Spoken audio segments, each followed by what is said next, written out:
No niin, tervetuloa uusimpaan Näriseksuaalit-jaksoon. Me ollaan tällä kertaa majoittauduttu tänne meikäläisen kotistudioon, eli turkulaisen kellari, missä meikäläinen pitää mun päämajani, kun mä seuraan NHL:n muuttuvaa maailmaa. Ja mulla on tällä kertaa saapunut tänne vieraksi niin Radio Aura-aaltojen otteluselostaja ja vannoutunut NR-seksuaali Markku Silvenoinen.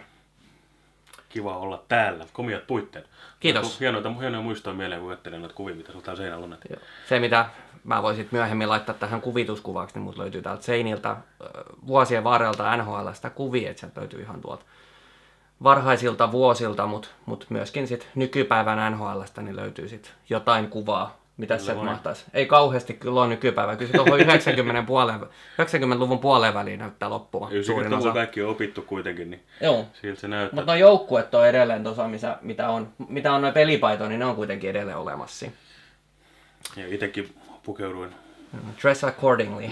kyllä, dress code oli selvä. Joo. Me jutellaan tänään 3 aiheesta, mitkä mä pätkäisin sit osiin, mutta meillä on ensimmäisenä aiheena niin 3 isoa tradea, mitä NHL:ssä tapahtuisi tuossa kesän aikana. Et kausihan ei missään tapauksessa loppu, tai oikeastaan kausi loppuu Stanley Cupin finaaleihin, mutta seuraava kausi alkaa jo seuraavana päivänä oikeastaan. Ja sit ensimmäinen iso tapahtuma varaustilaisuus, ja sitten sen jälkeen siinä on sitten Free Agent Frenzy, ja sitten sen jälkeen onkin tradeja odoteltavissa ja uusia sopimuksia sinne kauden alkuun asti. Et eihän tämä kausi oikeastaan missään kohtaa loppu, että otteluiden aikataulu on sitten semmoinen oma juttunsa, mutta itse NHL elää siinä koko ajan. Ja sitä täytyy sanoa, että on ollut mukava aktiivista muuten, että on oikeasti ollut tapahtumia, että tarvii vaan istua ja venäillä. Joo, eikä ne Free Agent Friendsin sopimuksetkaan niin oikeastaan sitten niinku tavallaan tapahtunut siinä ensimmäisen 6 tunnin aikaa, vaan niitä on sitten pikkuhiljaa tässä tullut. No se oli sitä streamissa seurannut, eli se oli ehkä lievä pettymys se, mutta niin, kyllä. Mutta ylipäätään niin mukavasti tapahtunut iso nimi liikkunut, kun aina se, siis se on vähän se ikävä ollut NRissä, että kun siis huhui on aina ihan tolkuton määrä, mutta sitten ei mitään tapahdu, vaan lopulta niin kuin, ei vaan ole sitä kanttia tai ei vaan ole ne palikat kohdillaan. Nyt iso ei ole liikkunut, mun mielestä on hieno homma. Joo, että se niinku, tavallaan niinku, ensimmäisiä isoja tradeja odotettiin just siihen nimenomaan siihen varaustilaisuuteen, että siellä olisi tietty toivonut, että olisi ollut enemmänkin aktiivisuutta just siinä kärjen osalta, mutta eihän sieltä oikeastaan sit mitään hirvittäviä nimiä liikkunut, että niitä ehkä odoteltiin just Phil Kesseli ja Patrick Sharp, mitkä olisi silloin liikkunut, milloin olisi ollut kauppahinta silloin tietysti hyvä, mutta luulen, että pyynti oli aika kova varmaan siinä kyllä, kohtaa. Ja sitten se oli syvä drafti kuitenkin, niin nimenomaan ne pikit oli varmaan se kynnyskysymys, niin. Että kukaan ei halunnut se ykköskierroksen pikkiä luovista, en ihmettele yhtään sitä. Joo, että siinähän niin Boston oli aktiivisin ehkä siinä, mutta se sitten vähän tuli semmoinen niin backfire. Semmoinen olo, että Boston jäi noin luukäteen 3 hyvää peluriin lupavaa nuorta jätkää, mutta ei toi ollut se, mitä ne yritti tehdä. Ei todellakaan, että sieltähän niin selvästi haettiin siinä kärkikymppiin kyllä, että siinä. Mutta siinä tuli ensimmäinen oikeastaan tämmöinen iso trade, mitä sitten tapahtuisi, niin oli kauan odotettu Phil Kesselin siirtyminen Torontosta pois ja Kesselin mukana Pittsburghin matkassa Tim Eriksson, Tyler Biggs ja vuoden 2016 toisen kierroksen varaus. Ja sitten taas Toronto sai Scott Harringtonin ja Kasperi Kapasen vuoden 2016 ykköskierroksen varauksen ja vuoden 2016 kolmoskierroksen varauksen. Meni toiseen suuntaan. No, mitkä sun oli ensimmäiset tunnelmat tästä kaupasta? No siis se tuli tipottaa sitä pikkuhiljaa tietoa, että mitä kaikkea siinä oikein meni. Siis oli ensimmäinen yllätys oli se, että se ylipäätään meni Pittsburghiin, oli tämän palkkakaton kanssa mitä hirveän hyvä tilanne. On varmaan ollut siitä lähtien, kun nämä 2 huippusentteriä isoihin soppareihin laitettiin ensimmäisen kerran, niin se oli ihan selvää, että niillä tulee ongelmia olemaan, mutta se, että Pittsburghista sai jotenkin taiteiltua, että Phil Kessel saatiin sinne mukaan, niin se oli vastaus siihen huutoon, että sinne maalintekovoimaa kaivattu. Nyt saatiin maalintekovoimaa. Toki niin kuin vähän tietyllä tavalla kyseenalainen pelaaja sitten taas, mitä niin Toronto on aika hienosti mustamaalannut näitä jälkikäteen. Joo, kyllä. Mutta tuossa noin niin tässä kaupasta ensinnäkin niin sanotaan, että siis Kesseli ja Kakkonen se tuossa mitä merkitsee, että Eriksson ja Bigson nyt ihan pelkkää fyllinkiä, vaan koska nyt saadaan Harringtonille ja Kapaselle tilaa tästä toiseen suuntaan, niin se oli ilmeisesti vähän niin kuin pakkorakoketjut, piti niin kuin sopimuksia siirrellä, että tulee tämä rosterisäännöt ei pauku. Näin mä ymmärsin, kun eihän noi siis Eriksson ja Biggs, niin statisteja tulee korkeintaan olemaan tässä, uskoisin näin. Harringtonissakin ehkä vähän sama vaara, potentiaali on, Kasperi Kapanenkin, niin jotkut sanoi jopa, että hänestä puhutaan nyt jo siellä, että se on korkeintaan niin kuin upside, jos se kolmosketju hyökkää, niin aika kovasti on jätkän osakkeet laskenut. En kyllä miksi välttämättä. Mutta... No ehkä se on just, että milloin Kasperi Kapanen on valokeilassa, niin ne on noin nuoret MM-kisat, mitkä ei mennyt ihan putkeen tietty silloin. Että ei paljon semmoista yksi yrittämistä, mikä ei johtanut yhtään mihinkään. Niin. Et mä luulen, että painet oli silloin aika kovat, mutta potentiaali on kuitenkin mun mielestä edelleen olemassa. On siis, että kyllä mä se upside, että se niin kärkiketjun hyökkäyksi voi, se vaan korvien välissä suurin työ täytyy tehdä. Taidothan sillä pojalla on ihan kohillaan. Mutta se, että Torontolla, niin se, varsinkin se, mitä jälkikäteen Brendan Shanahan aloitti, niin sehän nyt oli vielä aika maltillinen tässä näin niin kuin character assassination-osastolla, mutta se, että Kesselistä haluttiin sellaista tehdä esimerkkiä, että mikä tahansa ei kelpaa, ja hän ei ollut osa torontolaista kulttuuria, mitä sinne aletaan rakentaa, tai uutta Maple Leafs-kulttuuria, niin mä oletan kanssa, että tämmöistä kaveria ei ollut kauhean helppo treidata. Siellä on kuitenkin rajoitettu koska se. Koska he on itse saanut se hilattu se hinnan alaspäin, koska mun silmissäni, niin mun mielestä Kesseli lähti halvalla. Joo, se on ihan selvä. Se on niin kuin mun mielestä, ja tämän Myyrän työn niin he on tehnyt itse. He on itse hoitanut, hillannut se hinnan alaspäin. Kerrottu, että hän on huono valmennettava ja just kerrottu, että siellä on niin kuin naureskella aina näitä burgerikuvia ja muuta. Mutta siis niin kuin, mun mielestä niin kuitenkin Kesseli, niin hän pelaa lähes poikkeuksetta täyden kauden. Kyllä. Hän hakkaa kuitenkin sen 60 pinnaa, 70 pinnaa kaudessa. Mistä 30 maaleja yleensä. 30 maaleja. Niin mitä huonoa siinä kaverissa on? Että onko nyt sitten joku nelosketju rouhia tulee kertomaan, että niin, kun ei oikein kato, kun ei se mene sinne kulmi nyt ihan samalla tavalla. Kuin... Siis tää nyt ihan sama ongelma kuin Ovechkinin kanssakin, että mitä sä oot valmis sietämään sitä sen eteen, kun sitä, että se, että onko Phil Kessel samantyyppinen, että sen ankkuri minkä ympärissä, että ei. Mä uskon, että Phil Kessel Pittsburgh tulee olla loistava paikka, koska se ei ole siinä valokeilas. Crosby, siis Sid ja Gino on aina ne, mihin katseet kääntyy. Sitten Kessel on se seuraava aalto siinä ihan selkeästi. Totta kai iso palkkaa kaikki pitääkin tapahtua ja sehän totta kai täytyy mainita, että mitä Toronto myös otti sitä palkkaa aika paljon itselleen myös maksettavaksi vielä. Että sopimus on aika siedettävä Pittsburghin lopulta. Ja Pittsburgh voitti niin kuin mun mielestä niin kuin ihan ehdottomasti. Sä oot ihan oikeasti, koska Toronto maalaa sitten se nurkkaa siinä kohtaa jo, kun ne sanoo, että meidän on päästävä eroon tietystä pelaajista ja sitten Kesselin nimi alkoi pyöri enemmän, niin se on just se, että ne hillaa sitten sen hinnan alas ja sitten se, kun silloin tämä pykälä, niin kuin treidaamisesta pykälä, niin ei se varmaan ihan mihin tahansa Edmontoni ole siirtymässä siinä kohtaa. Niin sulla on aika rajoitetut vaihtoehdot, joten vähän itse ampu jalkaan, mutta tämä oli se, siis kovin tyytyväistä ja vaikutti siihen, että nyt on muutos saatu aikaiseksi. Joo, ja tämä mun mielestä on Pittsburghin hieno mahdollisuus Kesseli sikäli, että just nimenomaan, että tässä viedään hiukan paineet pois myöskin Crosbylta ja Malkinilta, ketkä on ollut niin kuin suurimmassa osassa vastuussa siitä, että hehän on niin kuin nimenomaan, se on käytännössä ihan sama, ketä heillä on siellä laitahyökkäjinä, niin he pystyy tekemään kenestä tahansa pistenikkari. Hörnqvist taitaa olla viimeisiä esimerkki siitä. Joo, ja sitten James Neal, mikä sai sitten mahtavan sopimuksen sitten Nashville Predatorsiin, niin se oli nimenomaan, Nealihan oli hyvä esimerkki siitä, että he koitti etsiä nimenomaan pelaajan, joka tekee Crosbyn syötöstä maaleja silloin aikoinaan, kun Neal tuli joukkueeseen. Ja se oli mun mielestä niin kuin ihan mahtava esimerkki siitä niin kuin tarkasta skauttaamisesta, ja Neal ihan onnistui tosi mahtavasti siinä joukkueessa, ja sai itsellesi helkkarin hyvä sopimuksen sitten myöhemmin tonne, niin nyt tavallaan Kesselille ei ole enää sitä painetta, hän pystyy myöskin yksin tekemään siellä juttuja. Ei, oikeastaan tuossa on hauskaa, että tuosta tavallaan niin portaikko-pelaaja, sitten Hörnqvist oli ehkä sellainen tavallaan nimettömin. Kyllä Nealilla oli kuitenkin vähän jo merittiä, mutta sä oot oikeasti, sillä oli semmoinen niin ehkä viimeinen läpimurto vielä tekemät lopulta kuitenkin. Ja Kessel sitten taas on ihan valmis supertähtitason pelaaja, ainakin on niin kuin maineeltaan. Ja siis mä oon aina digannut Phil Kesselistä, että sanonko mitä sanon, mutta kaveri painaa. Siis se olisi hauska tietää, että jos sä laiduttaisit, kuinka nopeasti sit luistelee. Ja siis, jos puhutaan quick releaseista, niin siinä on siis sen rannelaukaus. Mä muistan ekan kerran, mä näin sen jätkän 2008 MM-kisossa USA:n paidassa. Mä ikinä en kuulkaan, kuka ei me Phil Kessel, mutta muistin kyllä senkin, kun Suomen yläpesään taas laittaa pari maalia siinä. Joo. Se kuitenkin ranne puhuu aika nätisti, niin kyllä se poika jää mieleen. Joo, kyllä se on niinku ihan, tää on mun mielestä niinku Pittsburghin todella hieno kauppa. Ja, niin... Mutta Torontolta oli selkeästi niin kuin, että piti tehdä linjanveto. Ja Kessel oli ensimmäinen, joka haluttiin pois sieltä. Joo. On mielenkiintoista nähdä, että liikkuukin esimerkiksi Fanöf vielä. No näin näkymin niin jo ymmärtääkseni niin ei ole liikkumassa kyllä. Että kyllähän on sinne siinä on myös rajoitetut markkinat ja kaikki tietää, että niitä on kaupattu. Joo, ja sitten se on niinku siitä asti, kun se teki sen pitkän sopimuksesta, niin hän on niin kuin spekuloitu myöskin, että on poistumassa joukkueesta ja muuta. Että on kyse niin kuin, osataan kyllä omien pelaajien haukkuminen kyllä niin kuin, aika taidokkaastikin. Kyllä vain. Eli hyvän paikkaan muuten tässä kohtaa varmaan voi mainita, että Torontosta, niin että siinä skauttausporukka visteen kanssa uusiksi. Ja turkulaiset tää, niin Arsen Vuori, Euroopan skauttauksen uusi johtaja. Et tosi tässä kohtaa, niin musta Arsen Tepsi-aika täytyy pyyhkiä pois, että kyllä NHL tiedetään nämä hommat. Että... Joo, ei siellä ole tutkittu, miten Arse on onnistunut urheilutoimenjohtajana. Ei niitä kiinnosta pätkääkään. Se on se, mitä hän on tehnyt. Ja nimenomaan ja Detroit tunnetaan hyvistä eurooppalaispelaajista ja niin, just tämmöistä niinku syvästä scoutingista. Just näin.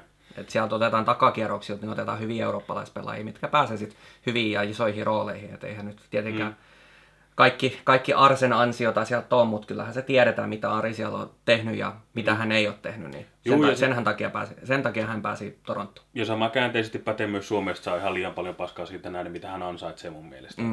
Sikäli kun yhtään tiedä, mitä siellä taustalla oikeasti on tapahtunut. Niin. Mutta ymmärrän kyllä sitä toisaalta, että hänestä jää paha maku suuhun monella, kun oli valmis ottamaan sen paskan myös niskaansa. Kyllä, sen enempää kapinoinut, mutta ei muuta kuin täältä näin vaan, että tsemppiä, siellä on kova duuni edessä. Sitten seuraava iso kauppa, mennään tässä järjestyksessä, ja oli TJ Oshie Washington Capitalsin, ja St. Louisin suuntaan siirtyi Troy Brouwer, Phoenix Copley, ja vuoden 2016 kolmoskierroksen varaus. Tässä oli mun mielestä, tämä on mun mielestä St. Louisin kohdalta, niin he on tehnyt nyt selvän statementin, että sieltä tulee olemaan just tämä nimenomaan tämä Tarasenko ja Lehterä, niin tulee olemaan tulevaisuuden ykkösketju siellä. Tämä oli mun mielestä, että nyt on hajotettu se vanha St. Louisin ykkösketju, mikä ei ollut mun mielestä pelinsä tasolla hyökkäyspäässä oikeastaan, ja nyt TJ Oshien siirtyminen Washington Capitalsiin. Niin... Kyllä se oli Jussi Mari odotettu tässä, että jotain tulee tapahtumaan. Semmoinen olo tuossa on tullut, kun se on jäänyt luukäteen, siis kun se on mun mielestä ihan loistava jengi, mutta jotain siitä on puuttunut. Niin onko se sitten tommonen ylimääräinen fyysinen elementti, mitä Brouweri tuo siihen, niin onko se sitten se? Mä en ole ihan varma, mutta siis kuitenkin se, että selvästi jotain haluttiin muuttaa, haluttiin erityyppinen pelaaja sisään. Totta kai Oshie tekee enemmän pinnoin, mutta Washingtoni sitten taas, niin mä odotan oikein innolla, mitä Oshie siellä saa aikaiseksi. Juu, ja kauhean sympaattinen pelaaja, pehmeät kädet kyllä, ja rankkarispesialisti ja muuta. Hei, Sotsin jälkeen sä oot Washingtonissa vielä niin kuin Yhdysvaltojen pääkaupungissa, niin siellä niin kuin Oshie Fever oli sen rankkariskapan jälkeen. Juu, oli. Niin nythän tästä oli hieno videokin pyörinyt tuossa sosiaalisessa mediassa siitä, kun tämä Oshie treidattiin Washington Capitalsista pois, niin tämä pikkutyttö julkaisti tämmöinen sosiaalisessa mediassa tämmöinen video, missä yksi pikkutyttöistä oli ottanut aika vähän raskaammin tämä Oshien siirron. Suosikkipelaaja. Juu, suosikkipelaaja siirretty ja tyttö oli varmaan sen 5-vuotias. Ja, niin. Ei kun joo, mä itse asiassa olen nähnyt, että se oli aika sydäntä murskaavaa. Juu, oli juu. Ja niin, just kertoo hänen persoonasta paljon, että hän soitti sitten tällä tyttöllä sit myöhemmin. Ja, en tiennyt. Juu, se oli sitten ESPN lähetyksessä. Niin nostan virtuaalista hattuani. Ja sitten hänellä, niin hän nyt toivoisi, että kun nämä pelaa eri konferensseissa nämä joukkueet, niin sitten ajateltiin, että St. Louis hän on niin toisessa konferenssissa, St. Louis on hänen ykkösjoukkueensa, ja toisessa konferenssissa, niin Washington Capitals on nyt tämä tyttö ykkösjoukkueet. Ja sitten sieltä lähetettiin sitten Capitals-kamaa sitten lasteittain perään vielä. Ne osaa kyllä ton tuolla rapakon takana oikeasti, että niin jokainen tommonen PR-tilaus käytetään parhaalla mahdollisella tavalla oikeasti hyödyksi. Näin, ja moni muistaa tuosta niin just siirtorajan loputtua, niin tämä Columbuksen ja Minnesota Wildin kauppa, ketäs tämä nyt oli? Jordan Leopold, niin just. Tyttären kirje ja kaikki muuta. Ei se nyt varmaan kauheasti merkitystä ollut siinä, mutta se oli ei se haitannut. Ei se haittaa, sitten osata repiä tarinaa kuitenkin. Kyllä. Mites kaupas kävi sun mielestä niin tommotti? Oliko voittaja, voittiko molemmat? Niin, siis tää on hockey trade. Oikeastaan niin kuin varmaan sanan varsinaisessa merkityksessä. Et selvästikin niin kuin kulttuurimuutosta halusi St. Louis varmasti, mä odotan, että he on aloittanut tämän keskustelun. Että he haluaisivat, Troy Brouwer on varmasti monen pelaaja, minkä mä ymmärränkin kyllä, kaverilla on pytty ja siis hyvä track recordi, niin mä ymmärrän, että tollainen pelaaja kiinnostaa. Jos halutaan tommonen niin iso voimahyökkää, niin kiehtova vaihtoehto. Ja Washingtonin sitten taas niin kuin hyökkäysvoimaa, en usko, että Barry Trotz sanoi ei tollaselle jätkälle kuin TJ Oshie, joka sitten taas ehkä saattaa kaivatakin vähän tämmöistä. Siis Tämä mun mielestä voi palvella kumpaakin, mutta siis oikeastaan enemmän mä odotan, mitä St. Louis vielä tekee. Koska ei toi yksi kauppa sitä ratkaise, sitä perustavalla tongoa. Se mun mielestä vieläkin vähän pitäisi ravistella sitä, että se seuraava askel olisi mahdollinen. Koska valmentaja ei vaihdettu, mitä kanssa niin sitten silloin Aura-alueella spekuloitiin pitkään, niin kuin, että millaisen asetelman Ken Hitchcock tässä jää, niin selvästikin sitten halutaan antaa hänelle pari tradea. Mutta odotellaan toista. Shattenkirkhän oli tuossa jossain kohtaa huhuissa jo, mitä ei vielä tapahtunut ainakaan sen suhteen, mutta joku niistä pakeista täytyy melkein liikkua, koska ei hyökkäysosastot, sulla on nyt aika hyvä miksi siellä. Siinä on aika hyvät vaihtoehdot. Tavallaan niin sit kuitenkin St. Louis Bluesin niin ongelma ei ole missä tapauksessa ollut oma pää. Ei, se niin puolustus on mainio. Joo, niin mun mielestä niin ehkä, tavallaan se ehkä tarvisi niin semmoista hyökkäyssyvyyttä nimenomaan. Lehterä Tarasenko toi sitä jo jonkun verran, mutta ei riittävästi. Että tarvii vähän niin kuin, ja uutta elementtiä, mitä Brouweri selvästikin tuo. Mutta jäädään odottaa, mitä tässä sitten lopulta käy. Mutta en usko, että jää tähän. Ja sitten oli se, mitä odoteltiin oikeastaan viime vuoden, ollaan koko vuoden alusta asti odoteltu. Tämä on varmaan niin selvin kauppa. Joo, tämä on semmoinen, niin kuin, että mikä on vaan odottanut sitä, että ensin sen piti olla siirtoikkunan päättyessä, niin piti liikkua. Ja sitten odoteltiin. Tullut tammikuussa jo suunnilleen. Tammikuussa suurin piirtein. Ja sitten seuraavaksi sitä odoteltiin sitten tuohon noin varaustilaisuuden yhteyteen, ja sitten sen jälkeen sitä ollaan vaan odotettu sitä päivää, kun se tulee. Eli Patrick Sharp lähtee Chicago Blackhawksista pois. Ja niin, tietysti, jos ei se olisi nyt tapahtunut, niin se olisi jossain kohtaa kauden aika tapahtunut niin kuin vielä 100 varmemmin. Että kuitenkin sopimus päättymässä ensi kauteen ja niin, palkkakatto-ongelmat oli pakko saada sinne jotain tilaa ja se ei ole vieläkään oikeastaan ratkennut se palkkakatto-ongelma siellä. Ei, siis sait tuosta 6 milliä niin Sharpista pois, mutta totta kai ottaa sisään, niin kyllä. Siitä tulee kuitenkin. Eli Dallasin siirrytys Patrick Sharp, Steven Jones ja Chicagon päin meni Trevor Daley ja Ryan Garbutt. Näistä niin ehkä nämä päähahmot oli nimenomaan Daley ja Sharp. Kyllä. Daley on ollut vähän turhankin isossa roolissa ehkä siellä Dallasin päässä, että hän ei ole ehkä, hänellä on annettu niin kuin taitoihinsa nähden liian iso rooli, mikä tietysti kuulostaa kummalliset ongelmat pelaajan suhteen, mutta nyt ehkä Chicagossa niin hän saattaa päästä vähän optimoidumpaan rooliin. Joo, siis se on varmaan, siis siinähän on Big Three kuitenkin, sulla niin kuin Keith, Seabrook ja Hjalmarsson, mikä syö tavattoman määrän minuutteja, niin Daley tulee hyvin siihen, ja sitten sillä on nuoria pakkeja siellä apuna, niin pystyt niin vaihtelemaan niitä pareja, ne on hyvä vaihtoehto sinne, siis varmaan niin kuin, just joku nelospakki on varmaan se aika lähellä sitä roolia, mitä se tulee olemaan. Sitten lopulta niin Chicago tarvitti pakkeja. Free agentit markkinoilta ei selvästikään löytynyt mielekkäitä vaihtoehtoja tai sitten ei vaan tarttunut täkyyn, joten ne tarvii sinne puolustuspäähänkin kyllä lisää. Muuten siellä on 2 junnopakkia suunnilleen kolmosparissa ja ne pelaa 10 minuuttia, niin kuin Kimmo Timos minuutteja. Joo, kyllä. Joo. Mutta mä olin yllättynyt ehkä tuossa Sharpista lähinnä siitä, että meni konferenssin sisällä. Joo, ja Dallas on aika, sillä aikaa olla hyökkäyskalusta aika pelottavakin. Kyllä, siis mä tykkään, mitä Dallas on tehnyt, eli nyt siellä on niin hyvä molaritandemi, jos vaan saadaan tämä ailahtelevaisuusongelma, mistä ollaan kanssa muissa yhteyksissä ollaan puhuttu, niin jos niin molarit, se pelutus saada optimaali, siinä on todella iso potentiaali onnistuu. Mielestäni puolustuspää on Daley lähdönkin jälkeen aika hyvä, varsinkin kun Johnny Oduya tuli sinne, se oli todella hyvä lisä heiltä. Ja sitten Sharpin myötä, niin tosiaan se hyökkäyskalusto on aika tavattoman syvä ja hyvä. Joo, että siellä on niinku sit tietysti toivottavasti niin nähdään paljon suomalaista siinä puolustuksessa ensi kaudella, että siellä on Jyrki Jokipakka ja sitten sieltä löytyy sitten tämä, ketä porilainen Esa Lindelli aivan, ja sitten siellä on sitten vielä Julius Honka, mikä ei varmaan ensi kaudella vielä pelaa kyllä siis. Haistelee vaatii kehitystä vielä. Kyllä. Jokipakalla mä näen parhaat saamat melkein lyödä sinne, koska se pelasi hyvin viime kaudella parhaimmillaan jo. Ja niin on kuitenkin semmoinen allrounderipakki, eli voit heittää sinne kolmosparin pelaava kakkosalivoimaa, niin se aika luotettavia minuutteja saat siitä jo nyt irti. Joo, ehdottomasti. Ei se mikään 30 härkä vielä ole, mutta se on yllättävä jätkä, että se on tehnyt NHL. Joo, se itse asiassa, koska hänen odotettiin niin kuin viime kauden vielä alussa, niin hänen odotettiin niin kuin lähtevä kotiin melkein välittömästi. Joo, ja siitä jätkästä, niin siitä, kun se varaus tuli, niin mä muistan, kun sitä naureskelin, että mitä näitä Jokipakkaa yhtä varausvuoroa tulee. Helkkari vaikea nimi lausuukin. Mutta mä muistan, mä näin se jätkä silloin niissä junnukisoissa, ja mä mietin, että tosta voi kyllä kasvaa vielä peluri, koska siellä se näytti, omassa ikäluokassa näytti erittäin hyvältä. Ilveksessä seuraavalla kaudella, niin sitten kun huomasin, että yhtäkkiä, onko se Veikkaa vai kuka kirjoitti, että kauden ilmiöstä Jyrki Jokipakasta, niin mä annoin pienen taputuksen olalle, että mä jotain näin siinä. Ja sitten lopulta niin meni AHL ja selvästikin on valmis tappeleen paikasta ja oikeasti laittaa kaiken peliin. Ja mä oon Team Jokipakka all the way. Mä toivon, että tekee uran ja hienon uran. Ja Esa Lindeli tavallaan niin kuin on tällä hetkellä siinä samassa jutussa, missä Jokipakka oli viime kauden alussa, eli taistelee harjoitusleirin kautta itsellesi pelipaikkaa sieltä, että Ahdasta kyllä nyt tällä hetkellä on ylhäällä. Mutta Lindell oli häkellyttävä viime kaudella, oikeasti. Mä tiesin sen pojan lahjat, mä muistan, ekan kerran mä kuulin Esa Lindelistä, kun mä katsoin A-junnojen pistepörssiä ja tajusin, että se on puolustaja, kun johtaa sitä. Siinä se jätkä nimiä mieleen, ja sitten kun meni Ässiin, niin totta kai kiinnosti entisestä, että onko se valmis, kuka pelaa liigassa jo, ja oli. Ylitti kaikki odotukset, ja muistan, kun mä haastattelin Kari Jalosta silloin Karjala-turnausta alla, ja mä kysyin nimenomaan Lindelistä, niin siis sieltä tuli sen verran vuolaat kehut, että mä ajattelin, että jaha, että täytyy panna merkille tämä Ässien kaveri entistä enemmän siinä kohtaa.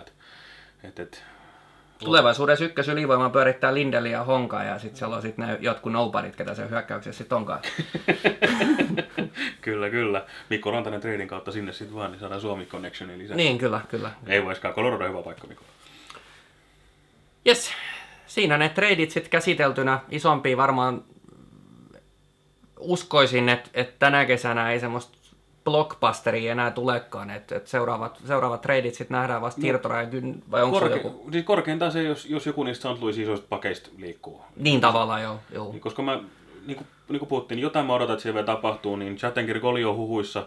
Yleensä näissä kuitenkin nämä insiderit on nykyään sen verran hyviä tuossa hommassa oikeasti, että ei savu ilman tulta. Kyllä se jotain niin kuin oikeasti on kytenyt siinä kohtaa, jos huhuissa on pyörinyt. Niin uskon ainakin siihen ja katsotaan kantaako se mitään muuta. St. Louisina tekisin kyllä vielä jotain. Joo, okei. Jes, kiitoksia ensimmäisestä osiosta. Jatketaan seuraavalla osiolla kohta.